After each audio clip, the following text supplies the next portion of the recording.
नमस्कार, मैं ईश्वर केवल रमानी बोल रहा हूं। आज मैं काफी दिनों के बाद ये वीडियो बना रहा हूं। Let me give you recap in short. जैसे कि आप सभी को मालूम है कि सुरक्षा का प्लान आज से तकरीबन 11 महीने पहले एनसीएलटी से अप्रूव हुआ था और इस प्लान में कोई स्टे नहीं है। इस समय दो इश्यूज पे मैटर कोर्ट में है। पहला इशू एडिशनल फार्मर कंपनसेशन को लेकर है जो एनसीएलटी में है और नेक्स्ट डेट ऑफ हियरिंग उसकी 23 फरवरी को है। दूसरा मैटर इनकम टैक्स का है। आप सबको पता ही है, वो मैटर सुप्रीम कोर्ट में है और उसकी टेंटेटिव डेट 12 फरवरी की है। यहां पे मैं लिटिगेशन को लेकर यही कहूंगा कि अभी we cannot expect that litigation will end soon. और जैसे कि आप सभी को मालूम है, लिटिगेशन का रूट हमारे कंट्री में काफी स्लो चलता है। पहली बात तो यहां पे ये आती है कि लिटिगेशन अभी बहुत जल्दी खत्म होती दिखाई नहीं दे रही है। पर हमारे लिए मेन इशू है कंस्ट्रक्शन ऑफ फ्लैट्स। अब कंस्ट्रक्शन का क्या स्टेटस है, मैं उसके बारे में आपको ब्रीफ करता हूं।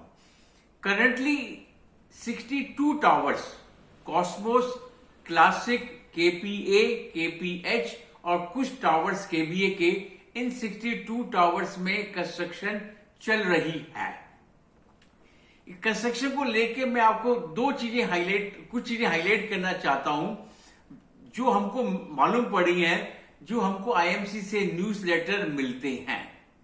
थर्ड न्यूज लेटर जो हमारे को 9 अक्टूबर 2023 को आया था, उसके हिसाब से ये बात उन्होंने लिखी कि जो हमारे जो क्वालिटी है वो इतनी स्टैंडर्ड की मेंटेन नहीं हो रही है। जो हमारे कॉन्ट्रैक्टर या सब कॉन्ट्रैक्टर काम कर रहे हैं वो क्वालिटी में इतनी अच्छी नहीं दे पा रहे हैं। कहने का मतलब है क्वालिटी एक इश्यू है और स्पीड ऑफ कंस्ट्रक्शन भी स्लो है। This is what third newsletter said. लेकिन जब चौथा न्यूज लेटर आया, जो हमारे को आया 18 जनवरी को, अबाउट 3 मंथ्स के बाद, उस लेटर में ये बात कही गई है कि अब हमारी कंस्ट्रक्शन की स्पीड इन 62 टावर्स में अच्छी स्पीड पकड़ गई है और क्वालिटी का भी इश्यू अब उससे डिसअपीयर हो गया।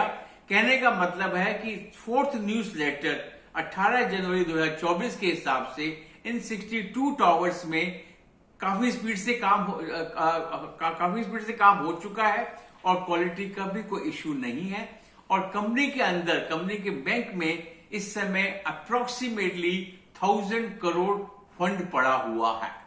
This is the status which we received from IMC.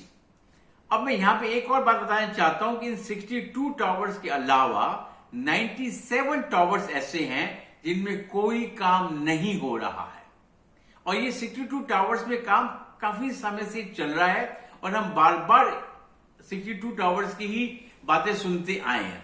अब यहां पे हमारा मेन कंसर्न ये है कि जब हमारे पास 1000 करोड़ का फंड पड़ा है और 97 टावर्स में काम कुछ भी नहीं हुआ है, 62 टावर्स में काम काफी हद तक खत्म हो चुका है, तो this 1000 crore fund should be utilised for construction in remaining 97 towers. पहला पॉइंट तो ये आता है।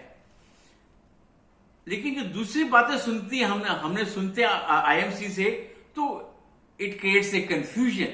अब IMC is talking about changing the contractor. अब वो कहते हैं हम इन कॉन्ट्रैक्टर को चेंज करेंगे, जो हमारे एग्जिस्टिंग कॉन्ट्रैक्टर है, सब कॉन्ट्रैक्टर्स हैं, हम इनको चेंज करेंगे। We want to bring new contractors and for this we need to seek permission from NCLT.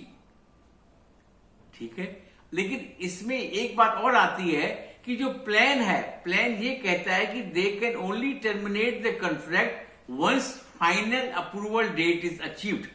अब ये अपने आप में विरोधाभास है। आपकी फाइनल अप्रूवल डेट अचीव नहीं हुई है, आप बीच में टर्मिनेट कर रहे हो कॉन्ट्रैक्ट को और एनसीएलटी में जाकर, इसका मतलब ये एक और लिटिगेशन में आप पड़ रहे हो। इसका हमें डर लगता है कि आईएमसी की ये जो अप्रोच है कि लिटिगेशन को और बढ़ाना, ये एक वरीसम है, ये एक चिंता का विषय है।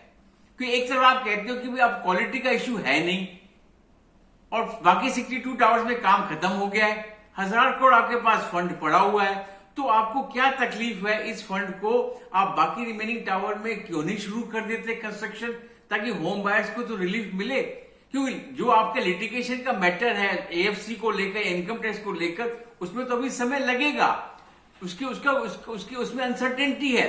तो why not utilise this fund immediately for the construction of remaining towers. एक तो ये पॉइंट मैं आप सब लोगों को हाईलाइट कर रहा हूं कि कुछ ऐसे इश्यूज हैं जिससे हमारे लिए पेन बढ़ती दिखाई देती है। कभी कभी ऐसा लगता है कि हर चीज ठीक चल रही है, पर ऐसा है नहीं।